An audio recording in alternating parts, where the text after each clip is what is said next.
Сайн байцгаана уу бүгдний өдрийн мэндийг хүргэе.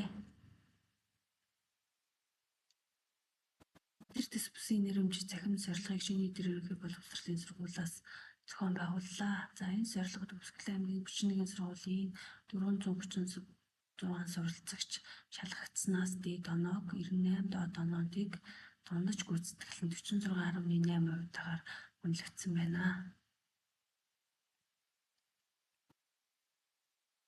За энэ зорилгын 2025 оны эсэлтийн шалгалтын блюпринтийн дагуу боловсруулсан. Энэхүү цахим зорилго сурагчдын хамгийн их алдсан болон хамгийн их хугацаа зарцуулсан даалгавруудын зөв хариулт болон бодлогын бодолтын тайлбарыг хийе. За 8 дугаар даалгавар эгцтэй 72 км/цаг уртаа шидсэн биеийн хурд ямар өндөрт 2 дахин багасах вэ? Өндийн хүчний урдтгал 10 м/сек квадрат. За өгсөн зүйлүүд болгоо биеийн анхны урд 72 км/цаг буюу 20 м/сек. За тэгээд биеийн хурд 2 дахин багассан гэсэн учраас эцсийн урд буюу биедийн 10 м/сек, өндийн хүчний урдтгал 10 м/сек квадрат. За ямар өндөрт байсан бэ гэдгийг нь олноо.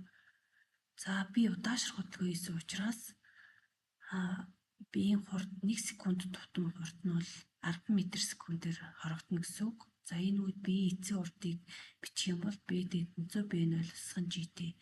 За эндээс хугацааг олох юм бол T тэнцүү B дээсгэн B0 баахан G буюу хугацаа 1 секунд. За энэ 1 секундэд би ямар өндөрт өрсөн бэ гэдгийг олох юм бол B0-оос B0-ыг үржих нь T хасах нь GT квадратыг баахна 2.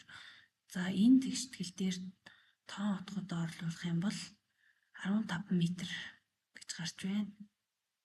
За 9 М-ийн 4 кг масстай ачааг μ тэнцүү 0.3 үрэлтийн коэффициенттэй ширээн дээгүүр биеийг F тэнцүү 20 ньютон хүчээр татаж ирсэн бол урдтгалыг олно. За өгсөн зүйлүүд болохоор биеийн масс нь 4 кг, үрэлтийн коэффициент нь 0.3, чирх хүч нь 20 ньютон, өндийн хүчний урдтгал нь 10. За олох зүйл маань бол урдтгал. За биеийг эвтэй гадаргуу дээр баруун тийш нь F тэнцүү 20 ньютон хүчээр чирсэн учраас би хөдлөн тэгвэл энэ хөдөлгөөний эсрэг чиглэсэн үрэлтийн хүч үүснэ. За үрэлтийн хүчийг олох юм бол μmg үрэлтийн коэффициент 0.3, масс нь 4 кг, G 10. За тэгээ үрэлтийн хүч бол 12 ньютон. За эндээс ньютоны 2 дугаар хуулийг бичих юм бол хөдөлгөөнийхөө тэгштэглийг бичих юм бол F тэнцүү ma чирх хүчнээс үрэлтийн хүч. За энд үрэлтийн хүч бол хөдөлгөөний эсрэг чиглэсэн учраас зэрэг тэмдэгтэй. За эндээс биеийн хөдөлгөөний урдтгалыг олох юм бол 2 м/сек болно. 15. Биеийн дулаан температурын хамаарлын график өгдөг. Биеийн масс 0.25 кг, биеийн зарцхийн хувийн дулааныг олно. За энэ температур дулааны хамаарлын график дээрээс биеийн температур 1500 градус Цельс байхад биеийн температур өөрчлөгдөөгүй буюу төлөв өөрчлөгдөөгүй. За энэ үед бол би зарцсан гэж үзье. Тэгвэл үүнд харгалзах дулааныг графикаас болвол хас 20 гэж явуул. За эндээс зарцгын хувийн дулааныг олох юм бол зарцгын дулааныг олохдоо Q тэнцүү лямбдаг үржих юм буюу зарцгын хувийн дулааныг олохдоо дулааныг массын хэмжээнд харьцуулах юм бол зарцгын хувийн дулаан буюу хувийн дулаан нь 80 кJ-ыг ухна килограмм. Бие хүрэхтөө хүчний хэмжээний дулаан алдсан бэ. За биеийн анхны температур бол 500 байсан. Биеийн эцсийн температур бол 500. Энд бол температур буурчин. Температур буурахаар бие хүрчин гэсэн үг. Өөрөөр хэлбэл орчиндөө дулаан алдсан гэсэн үг. За тэгвэл биеийн температур 1500 байх үед дулаан нь бол хасах 20 кJ явуул. Температур эцсийн температур нь 500 градус Цельс байх үед бол дулаан нь бол хасах 180 кJ явуул. За тэгвэл алдсан дулааныг олох юм бол Q2-оос Q1 буюу хасах 180 кJ-аас хасах 20 кJ-ыг хасах юм бол хасах 160 кJ дулааныг би хүрэхтөө орчинд алджээ. За 17 дугаар даалгавар. Биеийн хүрэх үеийн талаан багт хамжийг олно. За биеийн масс нь 0.25 кг, биеийн анхны температур 1500 градус Цельс, биеийн эцсийн температур 500 градус Цельс, бие өргөтөө орчинд 160 кJ дулааныг алдсан. За тухайн биеийн бодисын уян талаан багт хамжийг олно. За уян талаан багт хамжийг олохын тулд Q тэнцвэр Cm delta T томьёоноос уян талаан багт хамжийг олох юм бол Q баах нь M delta T буюу тухайн бодисын уян талаан багт хамж нь 640 joule-ыг баах нь кг градус Цельс. За 18 дугаар даалгавар. Биеийн дулаан багт хамжийг олно.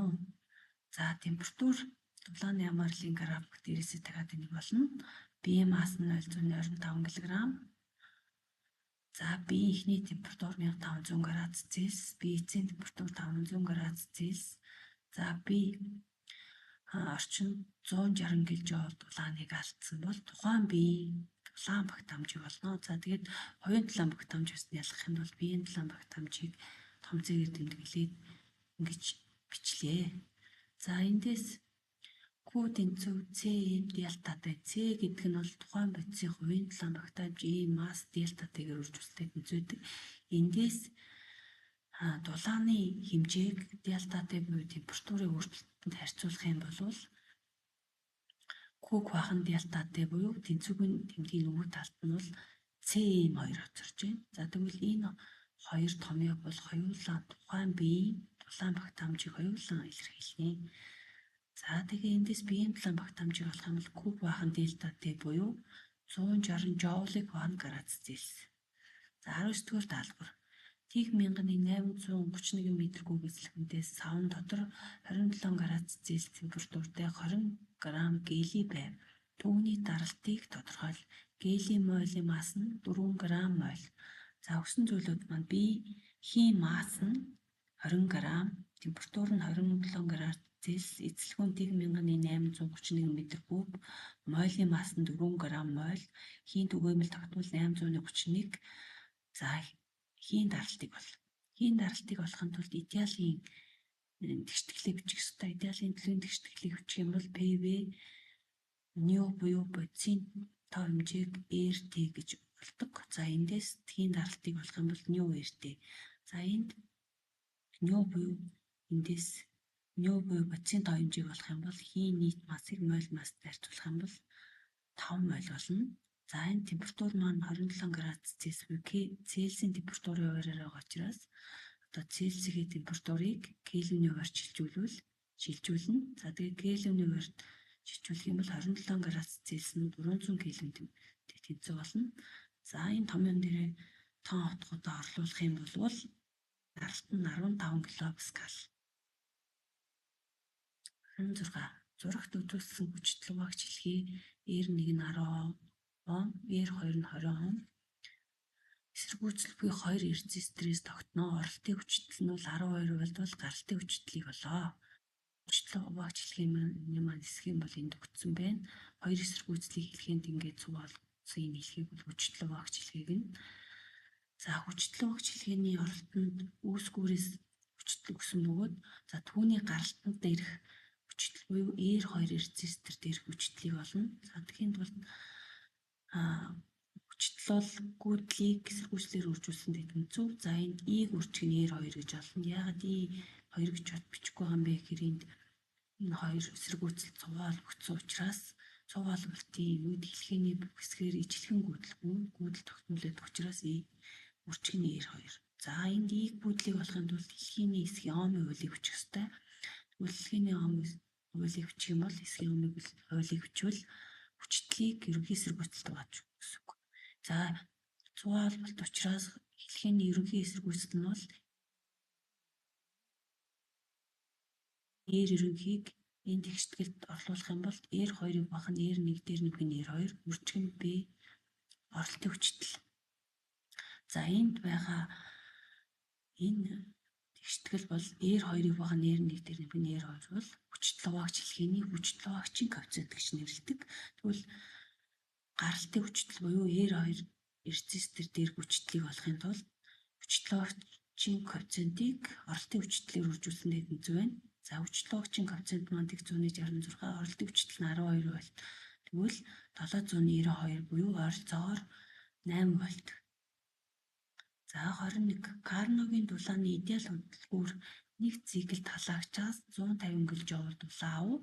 За халагчийн температур 600 Кельвин, хөргөчийн температур 400 Кельвин бол нэг циклд гүйцэтгэх ажил ба хөргөгчд өгөх дулааны тоо хэмжээг тус олно. За өгсөн нь болохоор халагчийн дулаан буюу Q1 нь 150 кJ, халагчийн температур T1 нь 600 Кельвин, хөргөчийн температур T2 нь 400 Кельвин. За нэг циклд гүйцэтгэх ажил болон хөргөчийн дулааныг олно. За энд Карногийн цикл гэж юу хэлэх вэ гэхээр хоёр изотерм процесс ба хоёр адиабат процессыг бүрддэг цикл процессыг Карногийн цикл гэнэ. Карногийн циклийн ашиглуулын коэффициент бол бүх дулааны машинаас өндөр байна. Дулааны хөдөлгүүрийн ашиглуулын коэффициентийг олох юм бол eta тэнцүү 1-ээс нь T2 буюу хөргөчийн температурыг хуваах нь халагчийн температурыг T1-т харьцуулахтай тэнцүү. За энд том утгуудаа орлуулвал хөргөчийн температур 400 Кельвинийг халагчийн температур 600 Кельвинд харьцуулах юм бол 167, тэгээ 1-ээс 167 гасах юм бол 0.33 буюу ашиглуулын коэффициент нь гарна. За эндээс нэг циклд гүйцэтгэх ажлыг олох юм бол ашиглуулын коэффициентийг халагчийн дулаанаар үржүүлсэндээ тэнцүү болно. 133-ыг 150 кJ-оор үржүүлвэл 49.5 кJ буюу 50 кJ. Өөрөөр хэлбэл нэг циклд хийсэн ажил нь бол 50 кJ байх нь. За эндээс энерги хадгалах хуулиасаар халагчийн дулаан гэдэг бол ажил хөргөчийн дулааны нийлбэртэй тэнцүү байна. Энэ тэгштэглээс хөргөчийн дулааныг олох юм бол Q1 буюу халагчийн дулаанаас ажлыг хассантай тэнцүү. Тэгээд 150 кJ-аас 50 кJ-ыг хасах юм бол 100 кJ гарах нь. За 30 цахилгаан орны тухай дараах өгүүлбэмжүүдээс аль нь буруу вэ? Цахилгаан орны хүчний шугам нь эрэг цэнэгээс гарч сөрөг цэнэг дээр төгснө. За энэ бол зөв байна. За эрэг цэнэгт гүйчлэх хүчийг цэнэгийн тоо хэмжээнд хуваахад бол хүчлэг гарна. Хүчлэг бол цахилгаан орны хүчний талаас нь тодорхойлдог хэмжигдэхүүн. За ижил потенциалтай цэгүүдийн хооронд цэнэгийг шилжүүлэхэд тодорхой ажил хийн. За ижил потенциалтай цэгүүдийн хооронд цэнэг шилжүүлэхэд бол ажил хийгддэггүй. За D хүчний шугам нь орныг үүсгэх цэнэгт биеийн гадаргад перпендикуляр байна. За энэ зөв байна. За цэнэглэгдсэн бөмбөлөг дамжуулагч доторх цахилгаан орны хүчлэг T байна. За энэ зөв байна. За 31 тараах багжийн хуваарийн үн болон хэмжих хязгаарыг олно. За энд миллиампер гэсэн бичиг байна. Тэгэхээр энэ бол гүйдлийг хэмждэг багж буюу ампер метр байна. За хэмжихтэй хязгаар нь бол 4 миллиампер. За хуваарийн үн гэхээр 2 энэ ойролцоо орчгоо зураасан хоорондох цай гэсэн үг. Энд 2 энд 1 энд тэгэхээр 1 байх ёстой. Тэгэхээр хуваарийн үн бол энэ хоёрын хоорондох хэмжээ буюу 1 миллиампер гэсэн үг. За хариулт нь зөв хариулт нь болохоор B буюу 1 миллиампер 4 миллиампер. 33 механик толгойнтой холбоотой дүгнэлтүүдээс аль нь зөв бэ? Агаар дуу дарах урд температураас хамаардаг. За агаар дуу дарах урд температураас хамаарна. Температур их байх юм бол их байдаг. Механик толгой ямар ч орчинд тархна. За энэ бол буруу байна. Механик толгой нь хатуу шингийн хийд тарна. За вакуум орчинд бол тардаггүй. За бүх толгойнууд оршийн нэг зэгт уулзахдаа нэг нь нөгөөгөө дэмжих буюу сулруулна. За энэ бол буруу байна. За дийд хөндлөн ба тууш толгой бодисын харимхай чанартай холбоотой. За энэ бол зөв байна. За толгойн тархахад бодис зөөгддөг. Тэгэхээр толгойн тархахад бодис зөөгддөггүй, энерги зөөгддөг. За тэгэхээр зөв хариулт нь бол D байх нэ. 37 хэлбэлцлүүдийн хувьд зөв харгалзаа тогтооно уу? За ундрах хэлбэлцэл. Энерги нь орчинд алдагдана. Нэг юм бий. Авт хэлбэлцэл. Хагас үе тутамд энергийн алдагдал огцом өгч өгнө. Тэгэхээр 2-ын D. За албадмал хэлбэлцэл. алдсан энергийг гаднаас дарсалтгүй нөхөж өгнө. За тэгэхээр нэгийн B, 2-ын D, 3-ын C-гээ D хариулт зөв байх нь. За 40-р даалгавар зургийг ажиглаад ойлтын үнцгийг олно уу? За энэ зураг бол хавтгай толонд гэрэл тусаад байсан байна. За гэрэл нэг орчноос нөгөө орчинд тарахдаа хоёр орчны зааг дээрээс ингээд чиглэлөө өөрчлөлт үзэгдлийг бол гэрэл авах гэдэг. За энэ бол ойсон туссан цацраг, энэ бол ойсон цацраг. За энд гэрэл тусч байгаа гэж зүйл энэ гэрэл тусч байгаа зэгийг дайруулна. Татсан шулууныг бол тусгалын цэг татсан нормал гэнэ. Энэ бол тасархай шугам бол тусгалын цэг татсан нормал байна. За тусгалын цэг татсан нормал тусан цацрагийн хооронд үүсэх үнцгийг бол тусгалын үнцэг гэнэ. Харин ойсон цацраг тусгалын цэг татсан нормалын хооронд үүсэх үнцгийг бол ойлтын үнцэг гэнэ. Тэгвэл гэрлийн ойлтын үнцэг нь бол 2 болох нэ. За 1 бол ойсон цацраг толтой үүсгэж байгаа үнцэг байна. За 4 дахь үнцэг бол туссан цацраг толтой үүсгэж байгаа үнцэг байх нэ. За 41 тусч буй гэрлийн цацрагийг зураг болон дүрс өгдөжээ. Уг хүн харааны ямар гажигтай вэ? Энэ хүү гажигдсахын тулд ямар линз зүг хэрэгтэй вэ гэж. За тэгвэл үүний өмнө нүдний бүтцтэй танилцъя. За болор, эвэрлэг бүрхөвч, холбоосид, шиллэг бие, торлог бүрхөвч, харааны мэдрэл, цагарган бочин, солонгон бүрхөвч, хүүхэн хараа гэсэн хэсгээс бидний энүүд бол бүтдэг. За болор бол энэ байна. Нүдний болор нь түүний ард тодорхой зайд байрлах торлог бүрхөвчдөр биеийн дүрсийг үүсгэж байхын тулд гадаргуугаа өөрчлөн фокусын зайгаа эсгэж багсгадаг гэсэн. Өөрөөр хэлбэл болор фокуслгаа гэсэн. За энд торлог бүрхөвчдөр хэвийн хараатай үнд бол дүрс бол биетийн дүрс бол энэ торлог бүрхөвчөнд үүснэ гэсэн. Тэгвэл энэ зураг дээр торлог бүрхөвчний ард үүссэн байгаа учраас торлог бүрхөвчин дээр үүсгэхийн тулд болрын өмнө бүдгэр линзийг хэрэглэх нь байна. Тийм учраас зөв хариулт нь бол ойрын хараа мөн буюу бүдгэр линз. За амжилт бол өдөр тутам давтагдах үйл юм аа. За ингээд 2026 онд эсэлтийн шалгалт өгөх өвсгөлийнхөө нийт төгсөгч хүүхдүүдэд амжилт хүсье.